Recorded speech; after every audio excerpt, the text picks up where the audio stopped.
Bonjour à toi qui passe par là, bienvenue sur ma chaîne. Aujourd'hui, c'est le 3e jour où j'ouvre un livre mystère.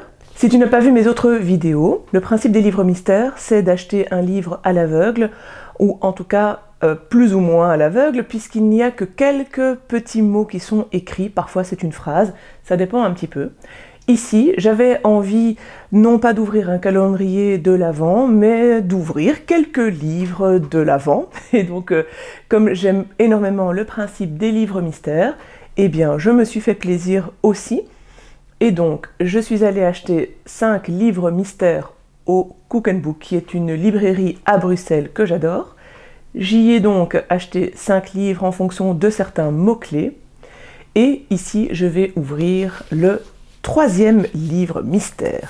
Ce qui était mis sur la couverture, c'est Quête des origines, découverte de personnages maudits et fantasques, plumes denses et hypnotiques. Ça augure quelque chose de sympathique.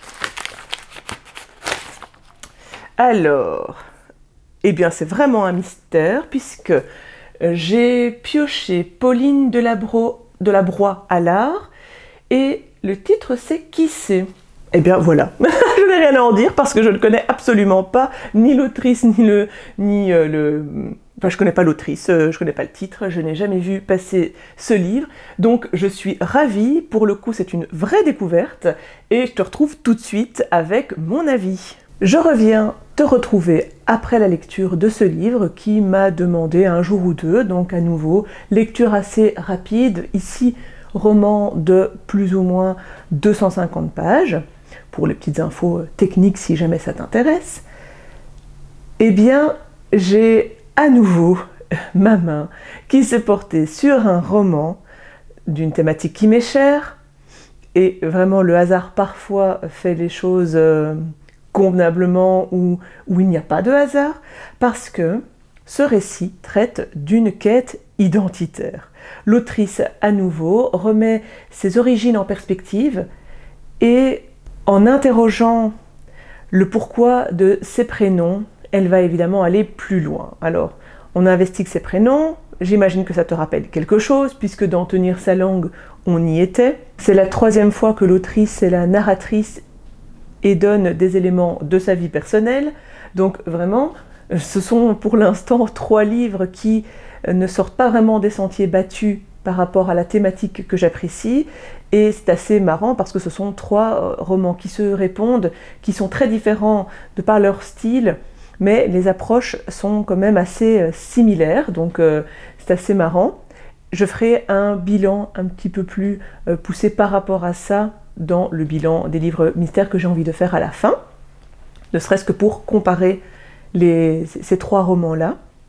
En tout cas, pour revenir ici à l'histoire, à un moment, l'autrice, enfin la narratrice, se rend à la mairie parce qu'elle doit obtenir une carte d'identité. C'est à cette occasion-là qu'elle réalise, bon alors elle le savait, mais elle conscientise le fait que Pauline, c'est son premier prénom, mais qu'à côté de celui-ci, il y en a 3 autres, puisqu'elle s'appelle Pauline, Jeanne, Jérôme, Isée.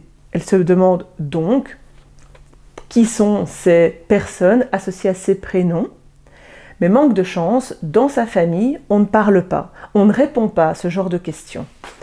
Donc, pour obtenir ces réponses, elle doit enquêter par elle-même, interroger d'autres membres de sa famille, et puis essayer de rassembler petit à petit les morceaux. Ça, c'est pour l'histoire, qui est donc assez semblable. Ce qui est très très différent, c'est assez logique, mais c'est le style d'écriture. Ici, le style est quand même beaucoup plus particulier que les autres récits. L'écriture va mêler la réalité à une partie qui peut sembler un peu plus fantasmagorique, j'ai envie de dire, sans qu'on aille dans la fantaisie, c'est pas vraiment ça. Mais chaque prénom va apporter son lot de réponses, son lot de questionnements, et une envolée, une plongée dans la vie de ces autres. En parallèle de cela, on est plongé évidemment dans le développement de la psyché de Pauline qui vit un drame, qui a vécu un drame. Et donc ce drame vient et intervient en même temps que sa quête identitaire, tout est mêlé Donc on va voir comment est-ce qu'elle peut évidemment se reconstruire, et puis comment est-ce qu'elle peut avancer dans la vie en se cherchant. J'ai trouvé que ce côté introspectif était à nouveau bien fait, en tout cas il tient la route. Moi, ce qui a péché, c'est que j'ai été moins sensible au style. Quand je disais tout à l'heure que le style était particulier, je trouve intellectuellement que c'est donc bien fait, c'est bien écrit. On a l'impression d'être laissé dans le flou, dans un nuage, à distance, dans un brouillard, tout cela un petit peu à la fois. C'est quand même une prouesse parce que c'est un ressenti qu'on n'a pas avec tous les ouvrages, et je trouve qu'ici, j'ai l'impression en tout cas que ce que l'autrice voulait laisser comme impression, c'est celui-ci, et pour le coup, c'est bien fait. Ça laisse les différents personnages un peu irréels. On est aussi dans un flot de pensée avec la narratrice. Moi, j'ai trouvé qu'on partait du coup un petit peu trop dans la folie, qu'on était un peu moins dans le concret.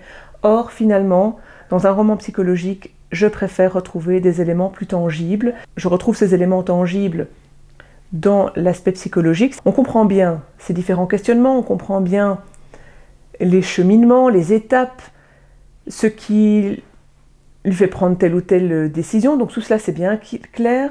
Il y a un fil narratif qui est bien clair aussi, mais à certains moments, l'autrice divague et part un petit peu dans certaines choses qui m'ont un tout petit peu déplu. Et ce flot de pensée fait qu'on digresse aussi. Donc voilà, j'ai moins adhéré, c'est difficile un petit peu de savoir pourquoi ou d'expliquer davantage. Je pense que c'est vraiment une question de sensibilité stylistique. Voilà pour ce roman. Si je reprends les thématiques qui étaient indiquées sur la couverture, il y était indiqué quête des origines, on est en plein dedans.